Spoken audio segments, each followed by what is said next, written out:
दोस्तों आज से 17 साल पहले यानी कि 15 अगस्त 2003 को हमारे देश के former prime minister Atal Bihari Vajpayee अपने एक स्पीच देते हैं और इसमें वो एक प्रोजेक्ट के बारे में बताते हैं जिसका नाम चंद्रयान था। और इस स्पीच के 5 साल बाद यानी कि साल 2008 में ये मिशन लॉन्च कर दिया जाता है। जब ये मिशन लॉन्च होता है तब पूरी दुनिया की नजर भारत के ऊपर थी और इस मिशन ने कैसे भारतीय स्पेस संस्थान इसरो को नई ऊंचाइयों तक पहुंचाया, आज मैं आपको वो बताने वाला हूं। और चंद्रयान 1, चंद्रयान 2 और चंद्रयान 3 की पूरी इन्फॉर्मेशन देने वाला हूं। इसमें चंद्रयान 1 और चंद्रयान 2 ऑलरेडी लॉन्च हो चुके हैं और 3 अभी बाकी है। तो दोस्तों वीडियो को लास्ट तक देखना, आज आपको बहुत कुछ सीखने को और जानने को मिलेगा।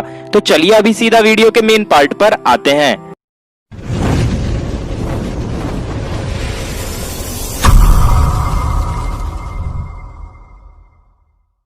तो दोस्तों मैं पहले आपको चंद्रयान 1 का इतिहास और उसके द्वारा करी गई खोजों के बारे में बता देता हूं। तो जिस समय इस प्रोजेक्ट को शुरू करा गया था तब इसरो के चेयरमैन श्री जी माधवन नायर थे। इस पूरे मिशन में इंडिया के साथ और भी बहुत देशों ने दिया था। इस पूरे मिशन में जो इंस्ट्रूमेंट आए थे उसमें से कुछ तो इंडिया के बाहर से मंगाए गए थे। इसमें जो पेलोड इंडिया में मैन्युफैक्चर हुआ था उसमें terrain mapping camera, hyper spectral imager, lunar laser ranging instrument, high energy X ray spectrometer, moon impact probe थे। और जो पेलोड बाहर से आए थे उसमें Chandrayaan 1 X ray spectrometer, near infrared spectrometer, sub keV atom reflecting analyser, miniature synthetic aperture radar, moon mineralogy mapper, radiation dose monitor शामिल थे। इस मिशन का कुल खर्चा 386 करोड़ रुपए आया था। दोस्तों इस मिशन को इसरो के सतीश धवन स्पेस सेंटर से लॉन्च किया गया था और इसे PSLV XLC-11 रॉकेट से लॉन्च किया गया था। दोस्तों इस मिशन का टोटल वर्किंग टाइम 2 साल का था और साल 2009 में इस प्रोजेक्ट ने सदी की सबसे बड़ी खोज करी थी और वो खोज थी चांद पर पानी की खोज। इससे पहले सभी एजेंसीज को सिर्फ अंदाजा था कि मून पर पानी है, लेकिन इस मिशन के बाद ये पक्का हो गया था कि मून पर पानी मौजूद है। और इस खोज की जब जांच नासा ने करी तब उसने भी ये माना था कि हाँ, इंडियन स्पेस एजेंसी इसरो ने पहली बार मून पर पानी होने का पता लगाया है।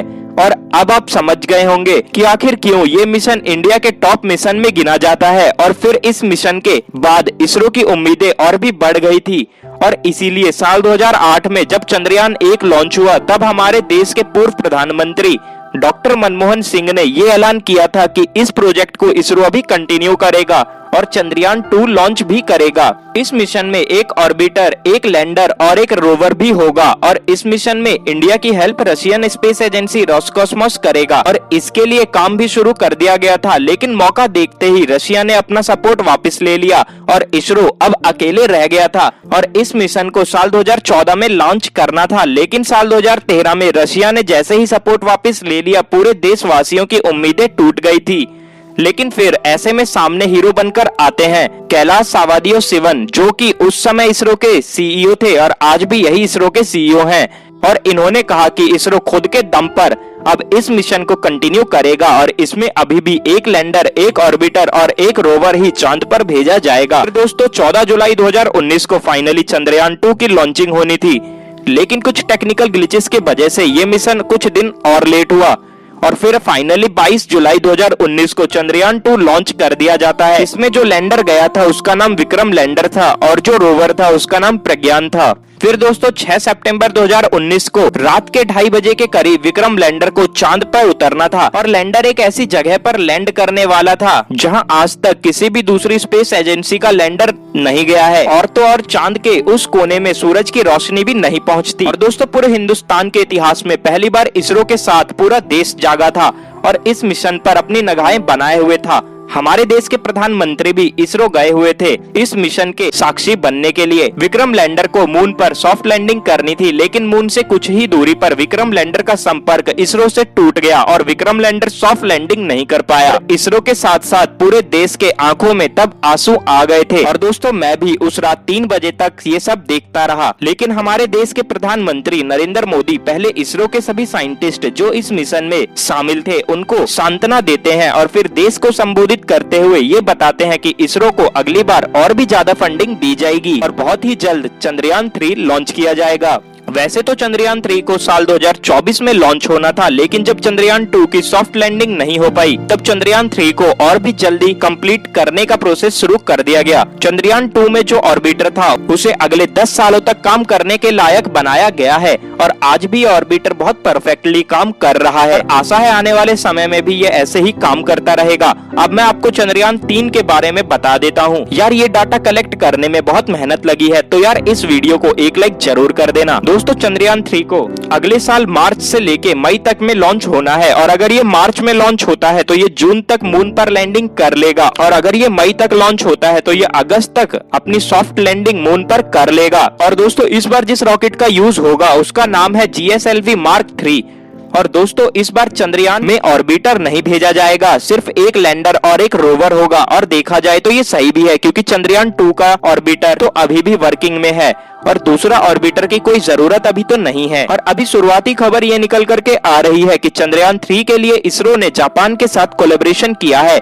इस कोलैबोरेशन में इंडिया सिर्फ लैंडर बनाएगा और जापान लॉन्चर और रोवर को डिजाइन करेगा। इसके पीछे सिर्फ एक ही रीजन है और वो है टाइम की कमी। दोस्तों मैं आपको बता दूं कि इसरो जहां लैंडिंग करने वाला है वहां आज तक कोई भी स्पेस एजेंसी लैंड नहीं कर पाई है, लेकिन हाँ चाइना और अमेरिका वहां जाने की कोशिश कर रहे हैं। और अगर इंडिया लेट करता है और वो लोग इस चांस को ले लेते हैं और फिर इंडिया का नाम आने से रह जाएगा, क्योंकि अगर इंडिया पहले वहां सॉफ्ट लैंडिंग करता है तो इंडिया पूरे वर्ल्ड में अपना और भी रुतबा बढ़ा लेगा। इसीलिए इसरो जापान के साथ कोलैबोरेशन कर रहा है।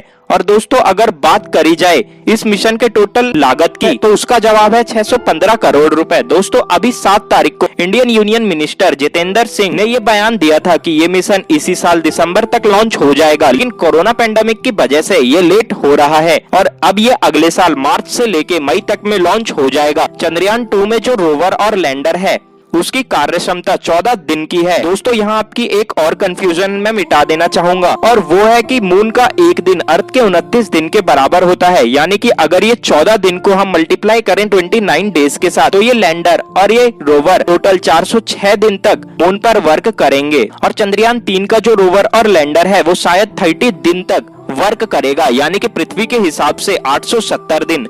तो दोस्तों आपने पूरा चंद्रयान के प्रोजेक्ट को अच्छे से समझ लिया होगा। दोस्तों यहाँ कुछ और बातें भी आपको जाननी चाहिए और ये बातें आपको पूरे YouTube में शायद ही कोई बताएगा। तो दोस्तों आज तक वर्ल्ड की space agencies total 38 soft landing करवा चुकी है और इसी के ऊपर से अगर हम टोटल के साथ परसेंटेज निकालें तो वो 52% निकल के आती है, यानी कि चंद्रयान 3 की सॉफ्ट लैंडिंग की सफल होने के चांसेस 52% हैं। और ये मिशन इस लिहाज से भी खास है क्योंकि इंडिया ने पहली बार सॉफ्ट लैंडिंग की कोशिश करी थी, भले से वो सफल नहीं हुए, लेकिन इस बार पूरे चांसेस हैं कि इसरो सफल हो। दोस्तों जैसे पृथ्वी पर अर्थक्वेक आते हैं वैसे ही मून पर मूनक्वेक आते हैं और चंद्रयान 3 में जो रोवर होगा वो मूनक्वेक की भी स्टडी करने में सक्षम होगा। दोस्तों आपने एवेंजर एंड गेम मूवी तो देखी ही होगी, लेकिन शायद आपको पता ना हो कि चंद्रयान 2 का जो लागत था वो एवेंजर एंड गेम की मूवी के लागत से भी कम था। और इसरो तो इसीलिए जाना जाता है, कम पैसे में इसरो जैसे जैसे मिशन करने में सक्षम है वैसी और भी कोई स्पेस एजेंसी कभी नहीं कर पाती। और दोस्तों अगर इस बार इसरो सफल होता है तो इंडिया ऐसी चौथी कंट्री बन जाएगी जो सॉफ्ट लैंडिंग करने में सक्षम हो। दोस्तों यूएस, रशिया, चाइना और इजराइल भी अपने पहले प्रयास में फेल हुए थे।